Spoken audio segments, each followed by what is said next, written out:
Well, hey guys, it's been a while, hasn't it?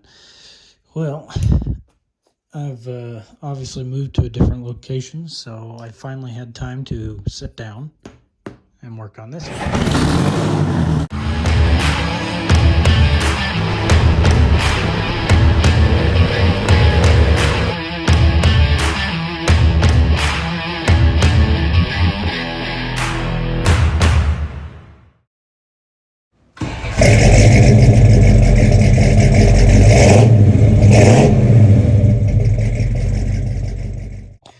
Right out of the gate, guys, I want to apologize in advance. My voice was kind of quiet, and of course, all the air from my voice you could hear with the microphone. I apologize in advance. If you don't want to listen to it, go ahead and click off this video because it's probably not for you. But yeah, I just was keeping it quiet because I live in a dorm setting, and I tried to, not be a nuisance. So sorry for that. This truck originally had a problem with the clutch bearings. They threw themselves out, safe to say. The old bearing delete on it, and it would try to smooth every time I started it. So I tore it apart about a year or two ago. Yes, I know it's dirty for anyone says anything. And I never really finished it. That was back home. I'm now at in college per se, or at a tech school right now. So I actually have time to sit down in my room and fix this thing because I brought it with me. So I decided to take the cylinder head off, or the cooling fins, whatever you want to call it, and look down inside the engine to view the condition of the engine because it had been sitting for a while and I tried to spin it and it was locked really, really tight. So I put some WD-40 down, spun it over, brought it here, pulled that apart. There's some scoring on the cylinder walls, which basically means it's getting worn out. Might not run the greatest, but then again, I don't know if it'll run. Honestly, I'll put it back together and try. It's not that hard to tear it apart again. And honestly, I could rebuild the engine for all I care. They're pretty cheap to rebuild. But at any rate, I'm going to throw this back together. Real quick, I'm going to show you the internals of it, though, or at least what's apart right now. Then we're going to throw the clutch back together, and then we're going to go take it outside and see if it runs. So hopefully, part 2 will be done. Right, so this is the nitro engine that you guys will see in your T-Maxx. This is the internals with the cylinder head off. It's a little bit worn of an engine. You can see right here there's a slight bit of carbon deposits, which is just a normal sign of wear. Sometimes you got to clean them off. And of course, go to bottom dead center on the piston. You can see the scoring around in there. All those vertical marks.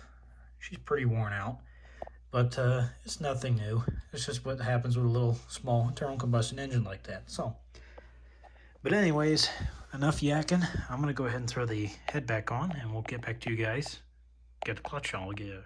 Right, so via the manual, to put the head back on, you want to set the head on top of it, thread your bolts in, thread till hand tight. Do not tighten them just yet. And then slowly tighten each screw a little at a time in a crossing star pattern until each bolt becomes snug. Tighten each bolt in the same pattern to 9 to 11 inch-pounds of torque. Now in my case, I don't have a torque screwdriver, something similar to that, to tighten them down, but 9 inch-pounds, basically 10 inch-pounds is not very much to put on it at all.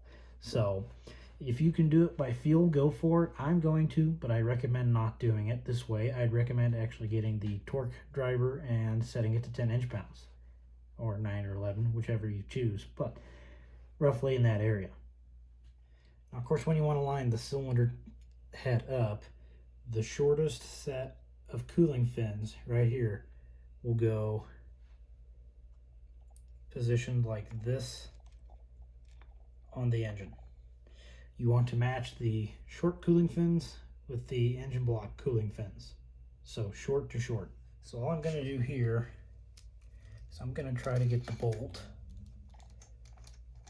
to find its happy home. Or if you're really wanting to, you can pick the head up a little bit and start the threads, and at least 2 of them. Be careful not to cross thread it because it's aluminum. If you cross thread it, you're probably more than likely going to have to buy a block. So be careful. There we go. There should just be the last one over here. Okay. So now we're going to go down. The hand tight. Don't crank it at all. It's basically like putting on a tire. I get the head, if I can get to sit in the head, there we go. You're just gonna go, here, I'll just go ahead and show you guys. So basically, I'll start with this one, jump across to this one, then go to this one, then this one, then this one. And if this was a real head on a real engine, which it is, but I mean on a larger engine more specifically, you would do small increments. Each time you would tighten it a certain amount one time, tighten it a little more the next, and tighten it up a little more the next, and the fourth time would be your last final torque spec, which in this case would be 10 inch-pounds. So, or 10 foot-pounds, and I can't remember which one it is now, but regardless, I told you earlier what was in the manual, what the spec was. But basically, you want to do the star pattern repeatedly to get a good seat. Keep that head gasket or the fire ring, whichever you want to call it, seated together nice. Keep the mating surface down here seated together real nice. So that's how you do the pattern, how you tighten it. I'm actually going to do it now. Okay, so I did that other one. I'm going to come over to number 2. Find number 2 screw head because he's being an ass. Go till tight. I'm just using my fingertips to tighten it. There we go. You might be able to see the screws through the cooling fins. I can't because I'm looking down on top of it. There we go. Finger tight. Come over here. Do the same thing. There it goes. It stops. It's against using electric. I would advise against using electric tools when you're doing this. You want strictly hand power and torque. So we're going to start back on the first one now. We're going to go a little tight,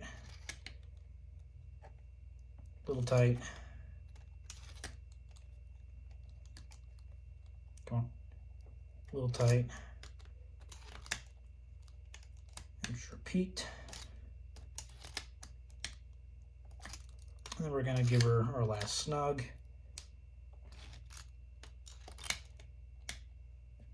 Careful not to strip the bolt heads out. Be careful, these are sharp. No, I was not spinning the bolt till it's set in there. There it goes. Okay. There we go. Now she's tight. Obviously there you torque it to spec, but in my case I don't have it. I should buy one, but you know what? Just out of curiosity, I'm going to see if it works. And if I remember correctly, it doesn't matter which orientation you put this guy in. All you gotta do is just make sure your screws are backed out. That's the wrong size.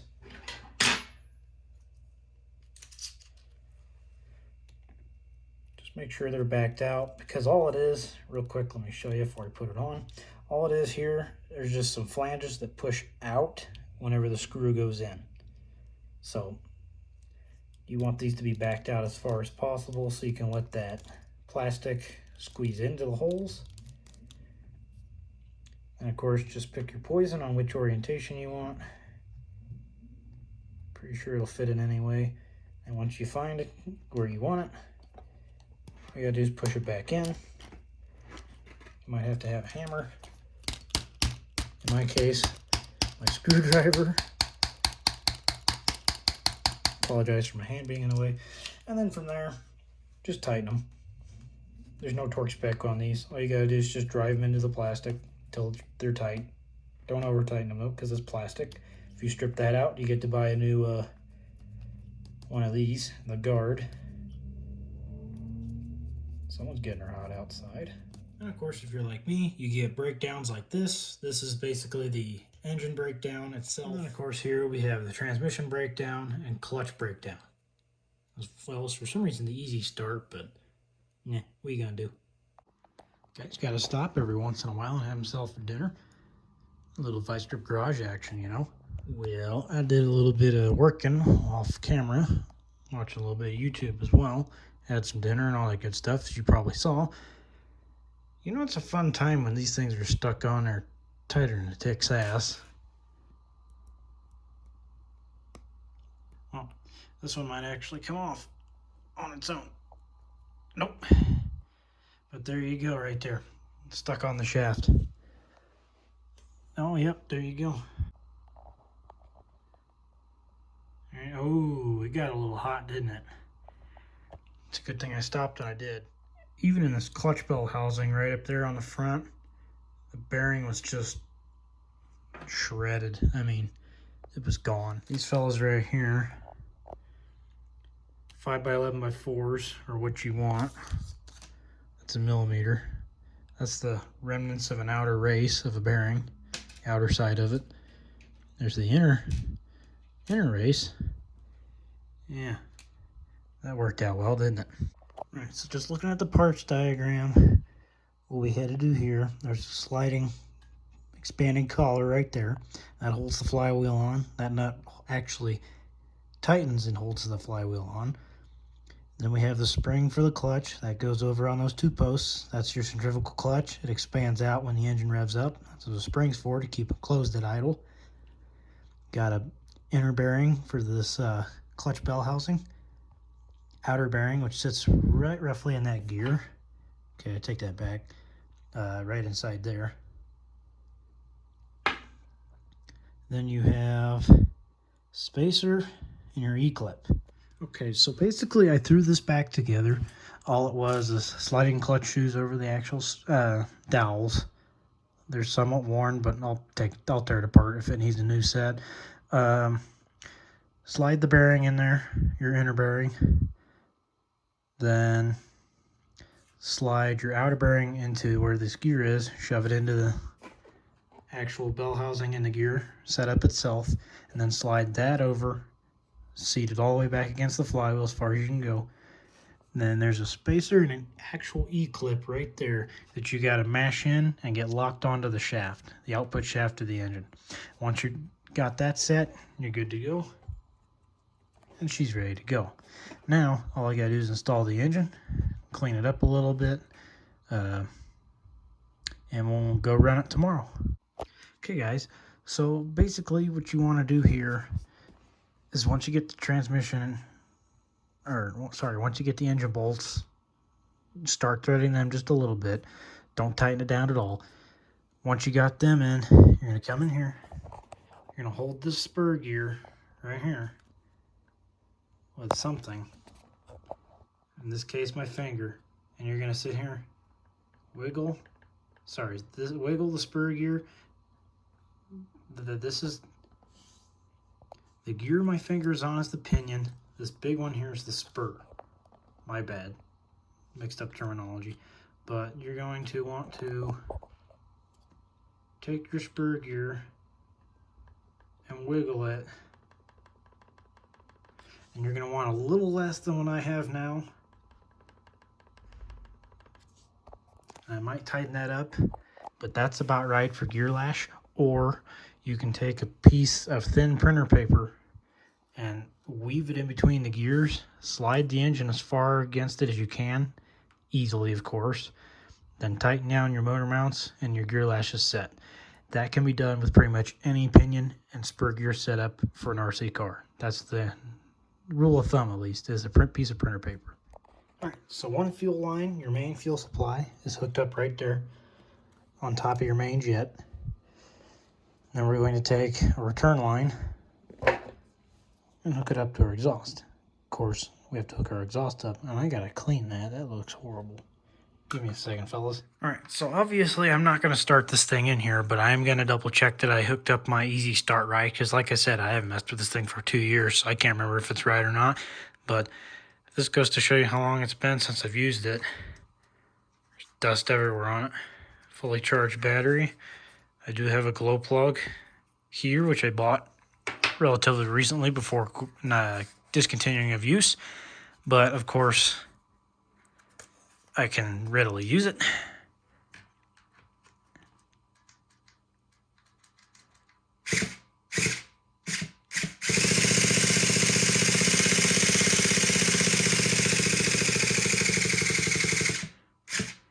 See, is the engine getting tired? Oh no, the engine's sitting and spinning, so my battery's getting weak.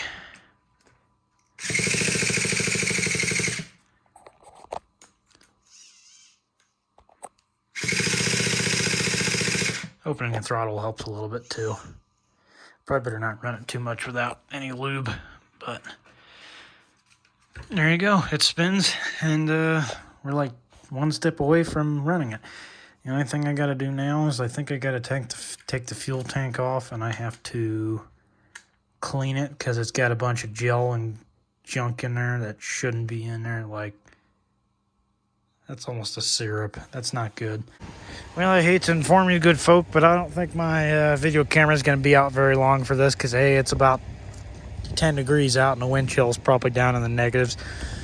And I have no gloves or anything like that because I'm going to do a quick start. So if it runs, you'll see it. If not, I'll probably be back in my dorm. So get you guys in a second. Oh, sorry, folks. Hate to inform you, but we're having a little malfunction.